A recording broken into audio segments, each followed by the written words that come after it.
지금부터 흥미로운 여행이 시작됩니다. 죽기 전에 꼭 가봐야 한다는 지구 곳곳의 멋진 풍경들이 펼쳐집니다. 히말라야든 사하라든 태평양이든 어디라도 갈 수 있습니다. 바로 집 안에서도 말이죠. 세계 어디든 가고 싶은 곳을 선택하면 마치 순간이동을 한 듯 우리는 선택한 지역으로 여행을 떠날 수 있습니다.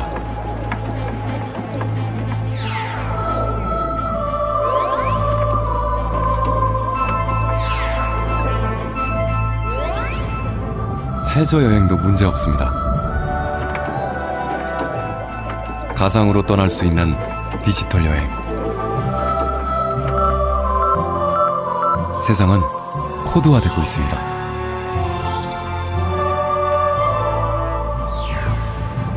현대 인류가 누리고 있는 첨단 기술의 출발.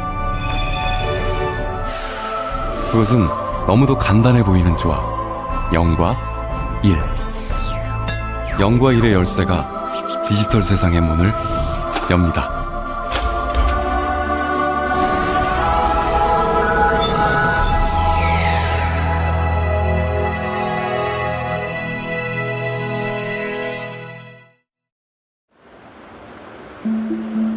여기 한 사람이 서 있습니다.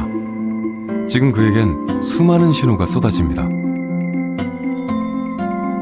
태양의 가시광선, 보이지 않는 전자기파, 공기의 움직임, 땅으로부터의 진동, 사람들이 주고받는 말소리까지.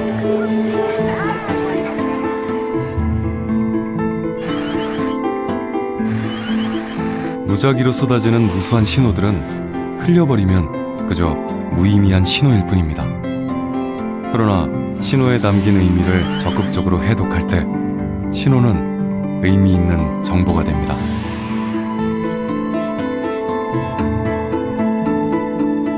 원시의 삶을 살 때부터 인류에겐 꼭 필요한 정보들이 있었습니다.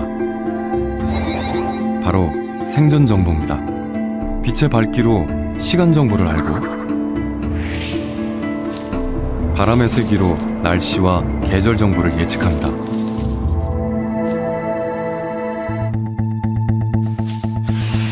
소리 신호를 해독해서 사냥감의 위치 정보를 가능합니다.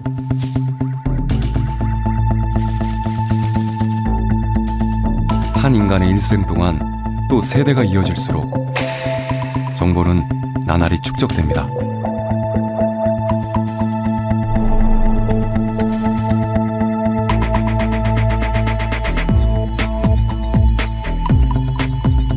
인류의 삶이 점점 더 복잡해지면서 인류는 생존 정보 외에도 더욱더 다양한 정보들을 알게 됩니다. 수많은 신호들을 해독한 결과죠. 그렇게 새로 알게 된 정보들을 인류는 기록하고 전달하고 소통했습니다. 그 정보를 저장하고 전달하는 방식으로 등장한 것이 바로 디지털입니다.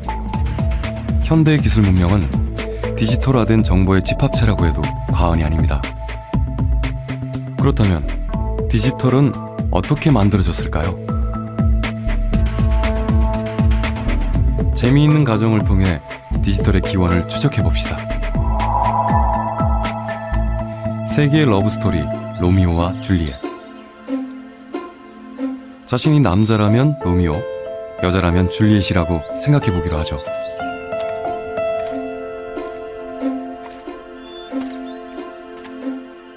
후대에까지 소문이 자자한 러브스토리의 주인공들이 달콤한 사랑의 대화를 속삭이고 있습니다.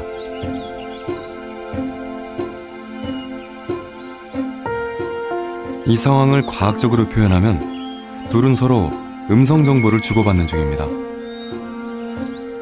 연인의 말소리, 즉 음파의 진동이 귀로 들어와 뇌로 전달되는 과정이 진행되고 있는 거죠. 그런데 사랑에 빠진 연인에게도 하루에 한 번 어쩔 수 없이 찾아오는 위기가 있습니다. 바로 헤어져야 할 시간, 밤입니다. 두 사람의 집은 서로 마주보고 있지만 한시도 떨어지고 싶지 않은 것이 사랑에 빠진 연인들의 마음입니다. 통금 시간을 넘기지 않으려는 발걸음이 다급해집니다.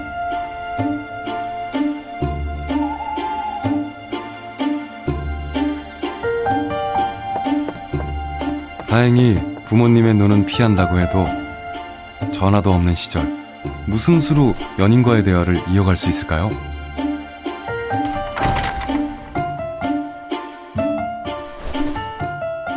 떨어져 있는 연인과 음성 정보를 나누고 싶은 열망.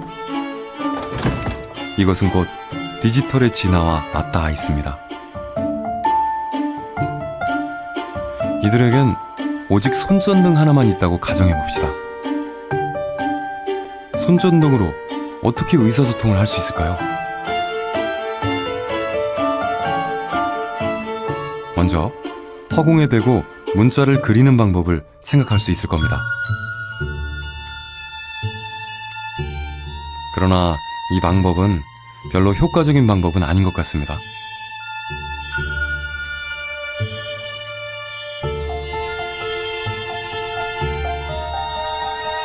멀리서 손전등을 휘둘러 쓴 문자를 알아보기란 여간 힘든 일이 아닙니다.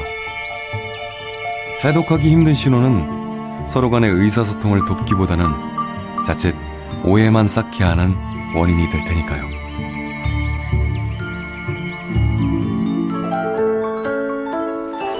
그렇다면 이런 방식은 어떨까요? 등대가 밤바다를 항해하는 배에게 뱃길과 위험지역을 알려주는 방식, 바로 깜빡임입니다. 등대처럼 손전등을 깜빡여서 의사소통을 해봅니다. 각 알파벳마다 몇 번씩 깜빡거릴지를 정해서 A는 한 번, B는 두 번, C는 세 번,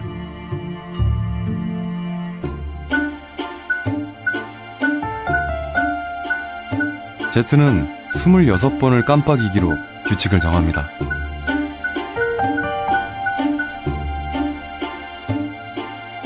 손전등을 껐다 켰다만 하면 되니까 일단 간편해 보이긴 합니다.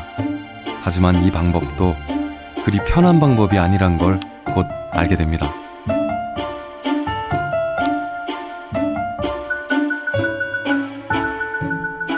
하와유라는 메시지 하나를 보내기 위해 손전등을 깜빡거려야 할 횟수는 무려 131번.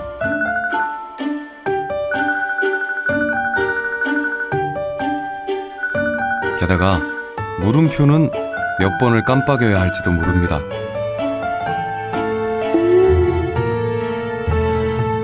그렇다면 어떻게 해야 누군가와 멀리 떨어져 있어도 의사소통을 할 수 있을까요? 지금으로부터 200여 년 전인 1791년, 미국에서 한 사내 아이가 태어났습니다. 그의 이름은 모스. 모스는 예일 대학을 졸업한 후 런던에서 미술을 공부하고 초상화가로 큰 성공을 거뒀습니다.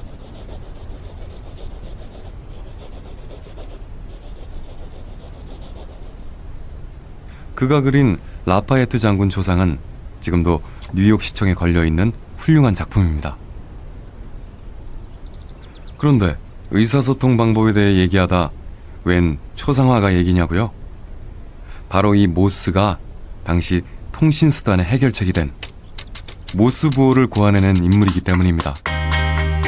모스부호는 짧은 깜빡임과 긴 깜빡임, 즉 점과 선이라는 두 가지 형태로 이루어져 있습니다. 이 두 요소만 적절하게 조합하면 모든 알파벳 정보를 표현하고 전달할 수 있습니다. 모스부호로 하와유라는 문장을 표현하려면 물음표까지 모두 32번만 깜빡이면 됩니다. 신호를 부호로 만들어 인간의 수고를 현저히 줄인 것입니다. 간편한 부호 체계가 그 진가를 발휘하는 때는 급박한 위기 상황에서입니다. 1912년 4월, 미국 뉴욕타임즈 5개 게시판에 놀라운 속보가 전해졌습니다. 영국을 출발한 호화 유람선 타이타닉호의 침몰 소식.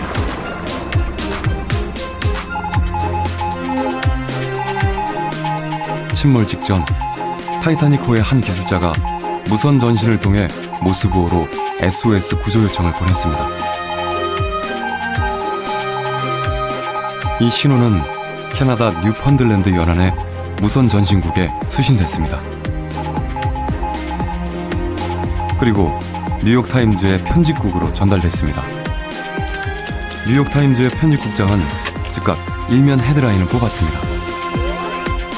타이타닉호 빙산과 충돌, 침몰 중. 뉴스는 빠른 속도로 전 세계로 퍼져나갔습니다. 메시지를 코드화했기 때문입니다.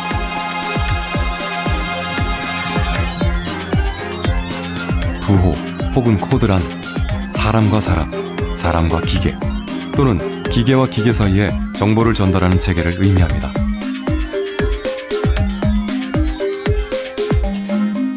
모스부호는 점과 선이라는 두 가지 요소로 이루어져 있는 이진법 부호인 것이죠. 앞면 혹은 뒷면만 나올 수 있는 동전과 같은 이진부호는 디지털의 출발점입니다.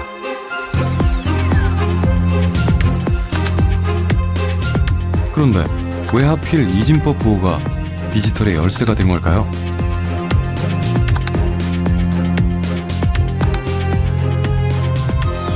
우리에겐 이진법보다 훨씬 더 익숙한 십진법이 있는데 말입니다.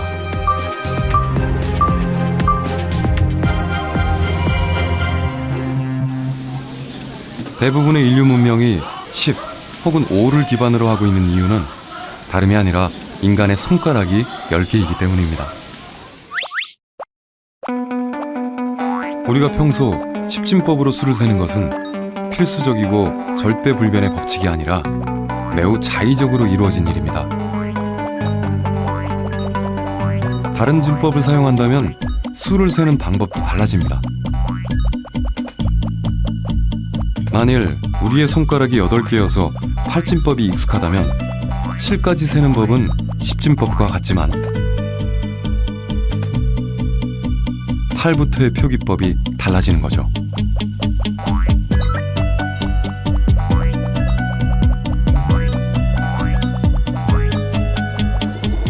또 만일 우리가 돌고래여서 2개의 지느러미만 이용해 숫자를 세야 한다면 수는 이진법으로 세고 표현할 것입니다. 이진법의 세상에선 오직 0과 1, 2개의 숫자만 존재하는 것이죠. 같은 수를 표현하는 방법이 진법에 따라 이렇게 달라집니다. 그렇다면 0과 1, 온과 오프, 너무도 단순해 보이는 이진법으로 과연 세상을 어떻게 표현할 수 있을까요? 조금 뜬금없을 수도 있지만 노란손수건 얘기를 꺼내볼까요? 누구나 한 번쯤 들어본 적이 있는 이야기일 겁니다. 교도소 출소를 앞두고 있던 남자는 아내에게 편지를 보냈습니다. 만일 자신을 여전히 남편으로 받아줄 수 있다면 마을 어기 나무에 노란 손수건을 매달아 달라고 한 것이죠.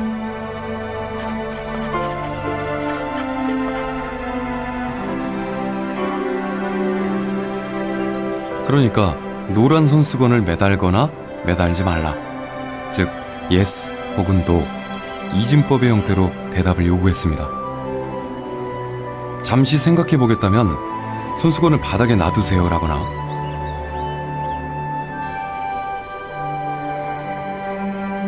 친구로만 지내고 싶다면 파란 손수건을 걸어두세요 라고 요구하진 않았던 거죠.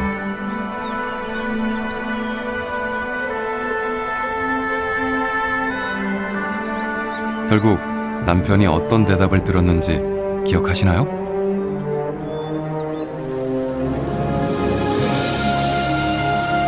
나무엔 노란 손수건이 한가득 매달려 있었습니다.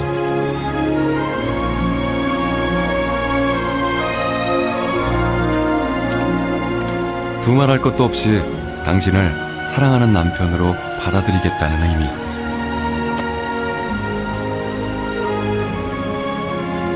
남편이 이진법으로 건넨 질문에 아내 역시 이진법 형태로 예스란 대답을 해줬습니다. 세상에서 가장 아름다운 이진법 대답입니다.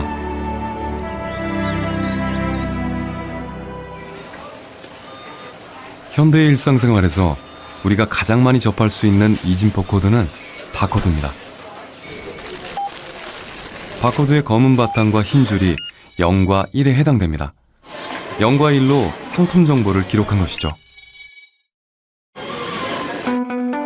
바코드에 빛을 쏘면 검은 부분은 적은 양의 빛을, 흰 부분은 많은 양의 빛을 반사해서 0과 1의 코드로 바뀝니다. 또 인간은 우주 어딘가에 있을 외계 생명체와의 소통을 위해서도 이진법 신호를 사용했습니다.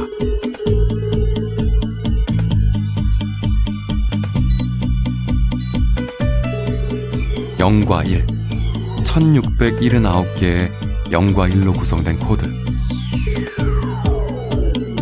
이것은 지구에서 외계로 보낸 메시지입니다.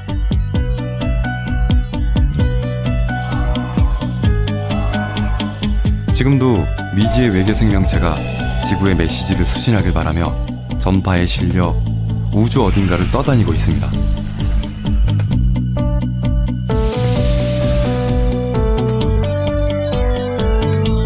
(1679개의 0과 1을) 가로 73칸, 세로 23줄, 즉 가로로 긴 직사각형으로 배열하면 아무 의미 없는 모양이 나타나지만 세로로 긴 직사각형으로 배열하면 어떤 모양이 드러납니다. 생명체의 필수적인 5가지 원소와 6가지 분자의 화학식과 결합 방식을 보여주기도 하고, 인간 DNA의 이중 나성 구조, 인간의 형체도 이진법으로 표현됩니다. 왜 이진법일까요? 그 이유는 외계인의 손가락이 4개 혹은 7개여서 10진수가 아닌 다른 진법을 사용한다 해도 가장 간단한 이진법은 이해할 가능성이 높기 때문입니다.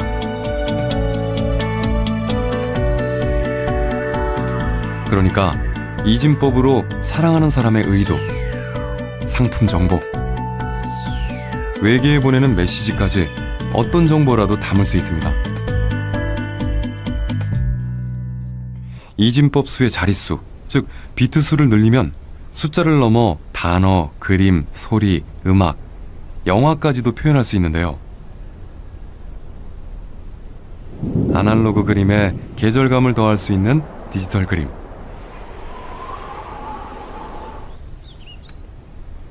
음악이나 목소리도 디지털 형식으로 녹음하고요. 미안해 보비야, 내가 지울게. 고화질 디지털 영화, 이런 디지털 미디어들을 이미 우리는 익숙하게 접하고 있습니다.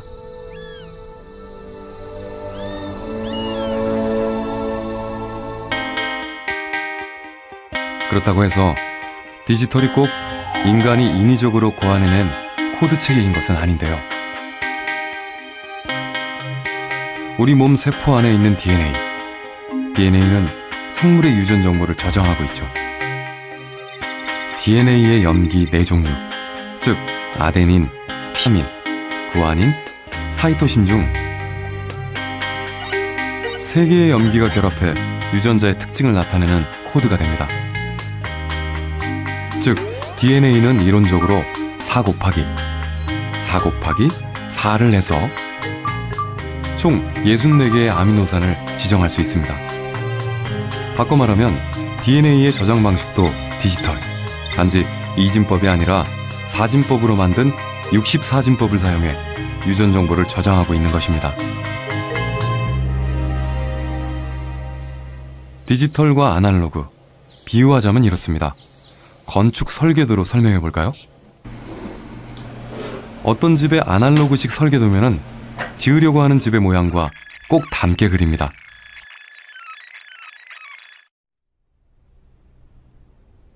지도 또한 실제 도시나 나라의 모양과 유사하게 그려져 있습니다.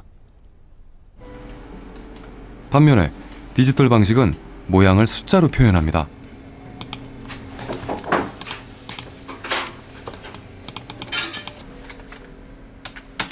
처음 두 숫자는 모서리의 좌표를 표현하고, 그 다음 숫자는 동쪽으로의 길이, 그 다음 숫자는 남쪽으로의 길이, 이런 식으로 숫자를 쓰면 그 방의 설계도가 완성되는 시기죠.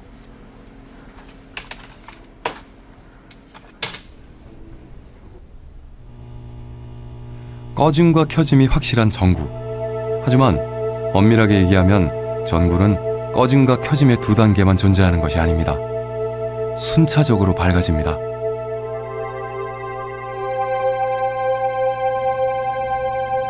미세하게 구분하면 밝기 단계를 수십에서 수백 단계까지 나눌 수 있죠. 숫자 0과 1 사이에도 무수히 많은 수가 존재합니다. 하지만 디지털은 중간값은 취급하지 않습니다. 특정 값이 있으면 1, 없으면 0으로 인식할 뿐입니다.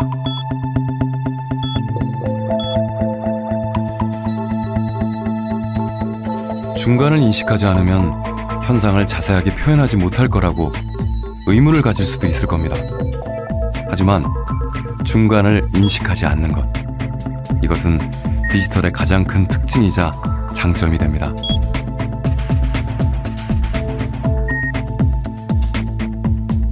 디지털은 애매한 중간값이 없기 때문에 아무리 확대와 축소를 반복해도 오차가 더해지지 않습니다. 또 디지털은 숫자와 같기 때문에 여러 가지로 신호 변환을 쉽게 할 수 있습니다.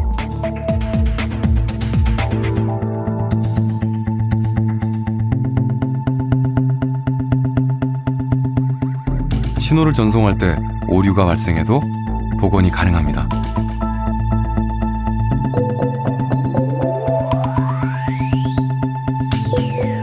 어떤 정보를 연속적인 값으로 나타내는 것을 아날로그라고 합니다.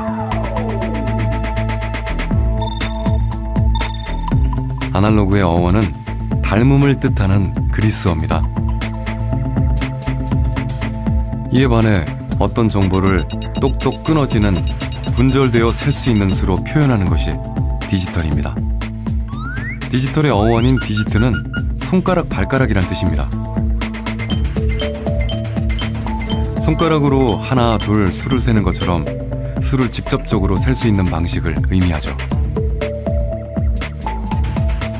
원래 아날로그 신호의 구성 요소를 더욱 세밀하게 나누면 사람의 감각으로는 차이를 구별하기 힘든 디지털 신호를 만들 수도 있습니다.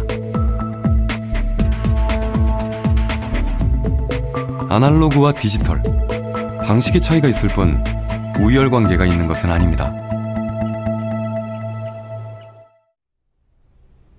그러나 정보를 표현하고 저장하는 방법이 아날로그에서 점차 디지털로 바뀌어 왔습니다. 디지털의 편리함 때문이죠.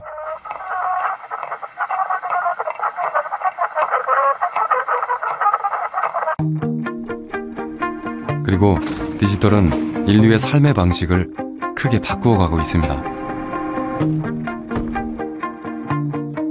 예술을 즐기는 방식도 바뀌었습니다.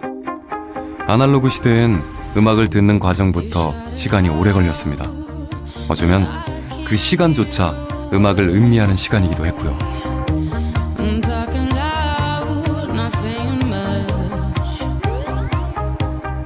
디지털은 원하는 음악을 찾는 시간을 획기적으로 줄여주고 덩치 큰 장비가 없어도 됩니다.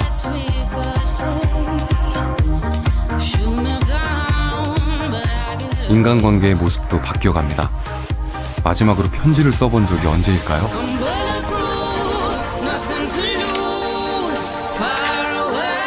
마음을 담은 긴 문장을 오랜 시간 공들여 적고 편지가 전해질 며칠 동안의 설렘을 느끼기보단 짧은 문장을 즉시 주고받습니다. 친구의 폭도 넓어졌습니다. 깊이까지 깊어졌다고 할 수는 없겠지만요.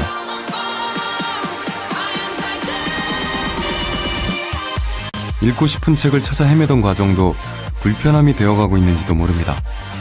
무거운 책을 들고 책장을 넘기는 일도 수고스러운 일이 되어가고 있는 건 아닐까요? 디지털 기기 하나만 있으면 수천 권의 책을 담을 수 있으니까요.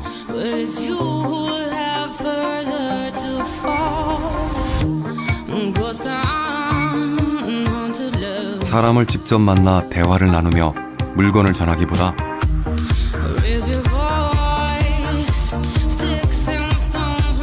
디지털 기기를 통해서 간접적으로, 그러나 빠르고 편리하게 전달합니다.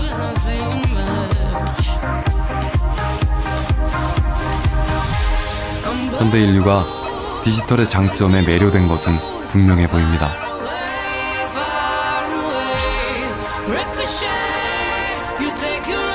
디지털적인 삶은 시간과 공간에 대한 의존도를 줄여줍니다.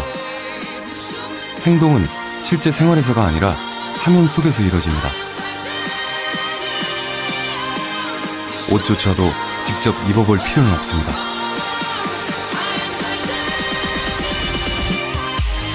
클릭 한 번, 터치 한 번이면 필요한 정보가 쏟아집니다.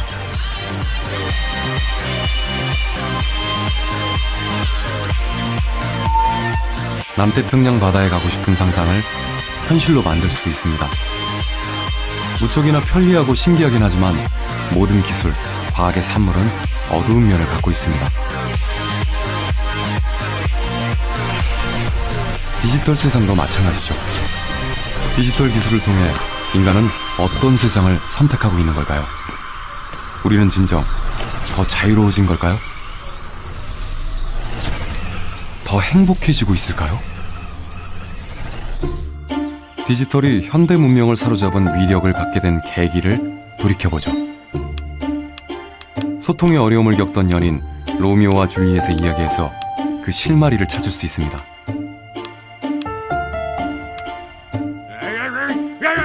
창문을 통해 사랑의 미로를 속삭이고 있었다는 사실을 들킨 연인들에게 특단의 조치가 내려졌습니다.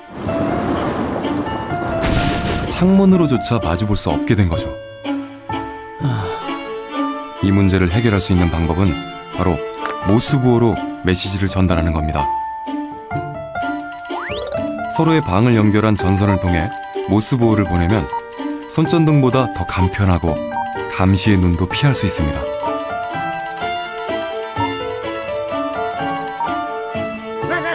하지만 영원한 비밀은 없는 법. 이마저도 들켜 전선을 이을 수 없을 정도로 한 사람이 아주 먼 곳으로 이사를 갔을 땐 이 문제를 어떻게 해결할 수 있을까요?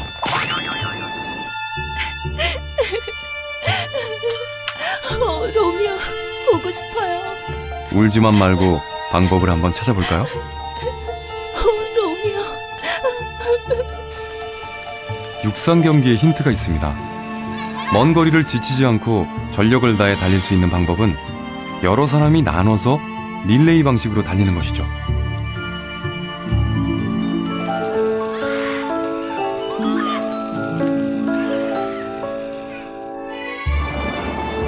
서로 아주 멀리 떨어져 있는 연인도 수백 킬로미터마다 바통에 해당하는 장비와 관리자를 두면 어떨까요? 한쪽에서 보낸 메시지를 중간에 있는 관리자가 수신하고 관리자는 다시 같은 메시지를 보내줍니다. 중계소를 여러 곳 두면 아무리 먼 거리라도 메시지를 전달할 수 있습니다. 아무리 먼 거리도 사랑을 가로막는 장벽이 될 수는 없는 것이죠. 그러니까 중간에 전압을 증폭시켜주는 장치를 만들면 전기 신호를 멀리까지 보낼 수 있습니다. 더 나아가 전자석을 이용해 자동으로 스위치를 여닫는 장비가 있으면 굳이 중계소에 관리자가 없어도 됩니다. 사람의 손이 아닌 전류에 의해 스위치를 제어하는 릴레이 장치. 이 장치를 이용해서 뭔가 놀라운 일을 할 수 있지 않을까요? 릴레이를 이용하면 실제로 계산기 혹은 컴퓨터를 만들 수도 있습니다.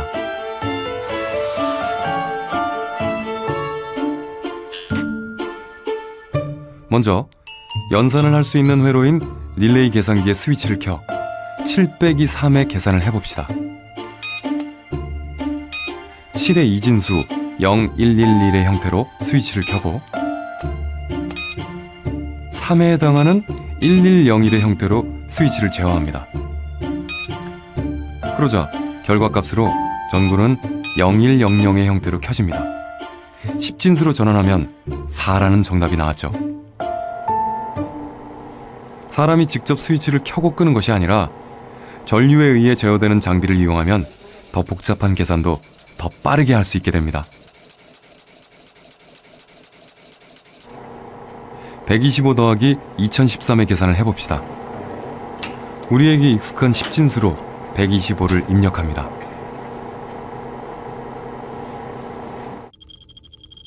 그러면 기계에서 이진수의 형태로 스위치가 제어됩니다.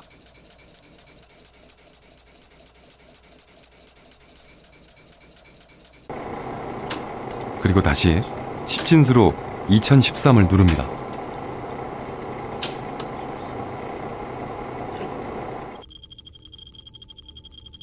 기계에선 2013의 이진수의 형태로 스위치가 켜지거나 꺼집니다.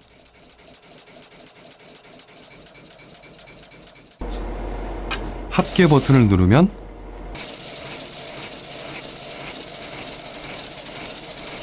바쁘게 스스로 스위치를 껐다 켜면서 회로 연산을 한 릴레이 컴퓨터는 결과값으로 10000, 10, 110, 10을 도출해내고 사람에게는 익숙한 10진수로 변환해 2138이란 결과값을 보여주는 거죠. 전쟁은 디지털 기술의 발전을 부추겼습니다. 배포의 사거리를 계산하는 과정은 약 200단계, 20시간이 걸려야 풀 수 있는 어려운 문제였습니다. 그런데 1946년 미국 펜실베니아 대학에서 한 거대한 기계가 만들어졌습니다. 무게 27톤에 달하는 세계 최초의 전자식 컴퓨터 애니악. 애니악이 포탄의 계산 문제를 풀어낸 시간은 단 30초였습니다. 애니악은 1초에 5000번의 덧셈, 357번의 곱셈을 할 수 있었습니다. 애니악이 속도를 높인 비결은 18,000개의 진공관.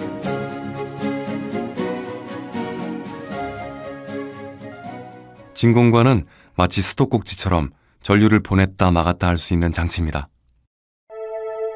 즉, 수많은 회로의 전류를 온시키거나 오프시키는 스위치 역할을 하는 거죠. 하지만 진공관은 엄청난 전기를 먹어치웠고 열을 견디지 못하고 쉽게 타버리곤 했습니다.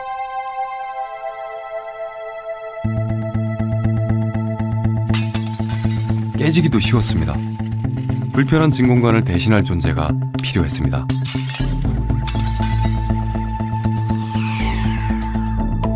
그것은 바로 반도체입니다.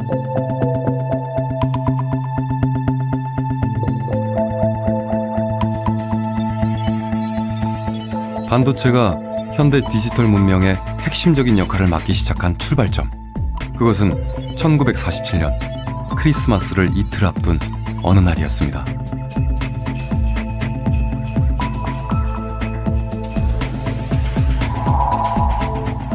미국 벨 연구소의 새 연구자는 반도체 조각으로 트랜지스터란 장치를 만들었습니다.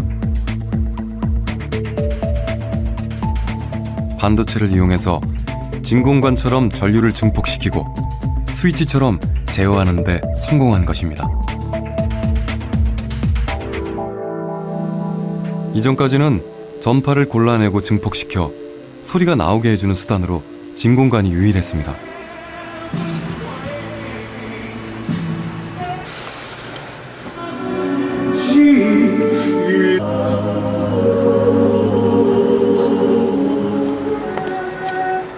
그런데 진공관이 발명된 지 41년 만에 전혀 새로운 방식으로 그 기능이 대체된 것입니다.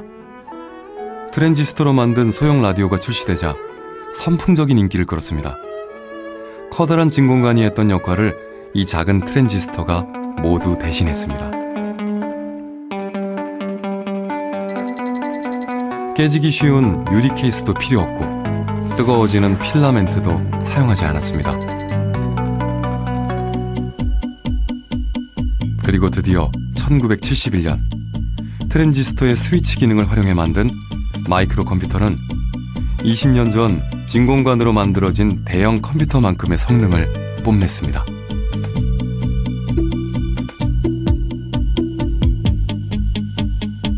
빌 게이츠는 트랜지스터의 발명에 경의를 표하기도 했죠.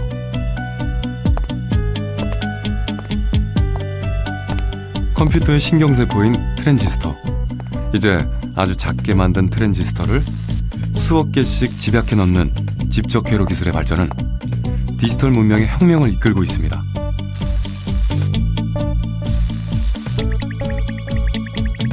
(1971년) 트랜지스터 컴퓨터가 처음 만들어진 당시 2300석 규모의 공연장에 들어갈 사람 수만큼 수용할 수 있었던 집약 기술이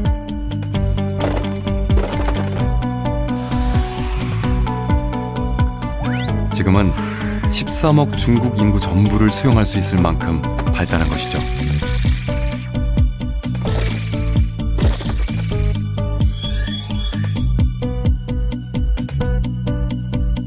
무엇이든지 궁금한 사항을 검색하면 우리는 순식간에 답을 얻을 수 있습니다. 특정 문자로 입력한 검색어가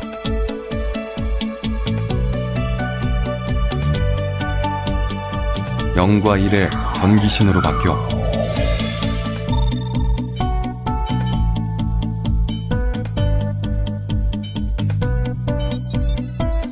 반도체가 집약된 프로세서를 통해 수많은 컴퓨터와 서버로부터 정보를 요구하고 수신받아 결과를 알려줍니다.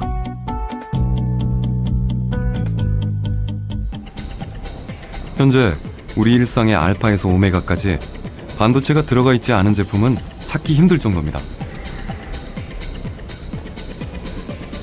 컴퓨터와 휴대폰, 디지털 카메라, 냉장고, TV, 자동차, 로봇, 항공기, 위성, 선박 등 세상은 반도체에 의해 움직입니다. 그 반도체를 움직이는 열쇠는 결국 0과 1입니다.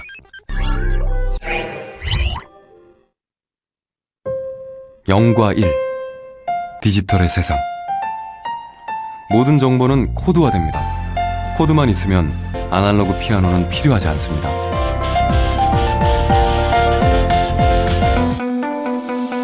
브레테니커 백과사전은 더 이상 아날로그식 백과사전을 출판하지 않고 디지털 백과사전만을 인터넷상에 공개합니다. 한 권의 책은 몇백 킬로바이트나 몇 메가바이트의 디지털 자료가 돼 서가에 꽂히는 것이 아니라 디지털 기기에 저장됩니다.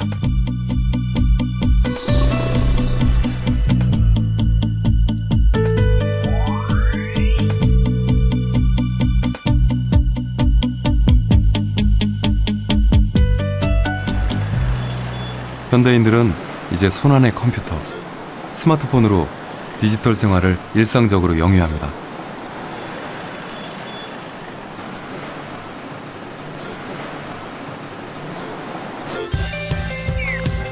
디지털 기술은 인간의 부족한 능력을 보완해주기도 합니다. 통역을 해주기도 하고 길을 찾기 어려워하는 사람이 목적지를 찾아갈 때 좁은 골목길까지 안내해주는 나만의 가이드가 생깁니다. 현실에서는 경험하기 힘든 경험을 실제처럼 느끼고 비싼 항공권을 사지 않아도 멋진 사이클 코스를 달리는 실감나는 경험을 할 수 있습니다. 상상력조차 코드화됩니다. 책을 읽고 상상했던 광경들이 눈앞에 펼쳐집니다. 0과 1의 디지털 세상, 마음에 드시나요? 그가 어떤 사람인가? 그것은 그가 어떤 선택을 하는가로 설명할 수 있을 겁니다. 인류가 디지털을 선택해 현대 문명을 발전시켜 간다는 것은 인류가 어떤 존재인지를 말해주는 것일 수도 있겠죠. 인간의 능력을 보완해주는 디지털 기술은 발전되고 있지만 인간 스스로의 능력은 조금씩 잃어가고 있는 것은 아닐까요? 손과 발을 직접 움직여 결과물을 만들어내는 기능뿐 아니라 체온을 나누고 마음을 나누고 대화를 하는 정서적인 능력까지도 말이죠.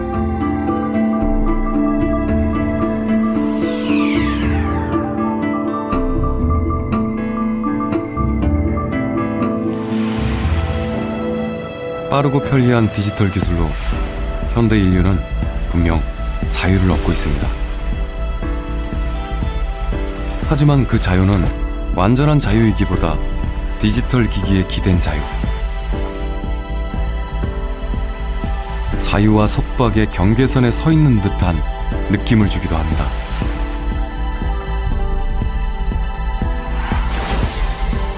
돈과 시간이 없어도 여행의 꿈을 대신 이뤄주는 디지털 기술.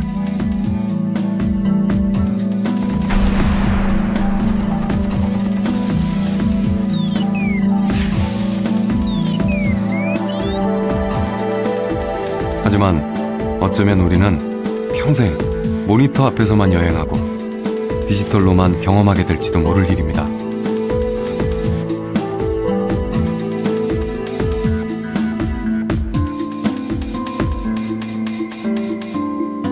인류는 거리의 제약, 표현의 제약, 정보량의 제약, 계산의 제약, 공유할 수 없는 제약, 제약 없는 정보 활용을 위해 자유를 위해 디지털 기술을 진화시켜 왔습니다.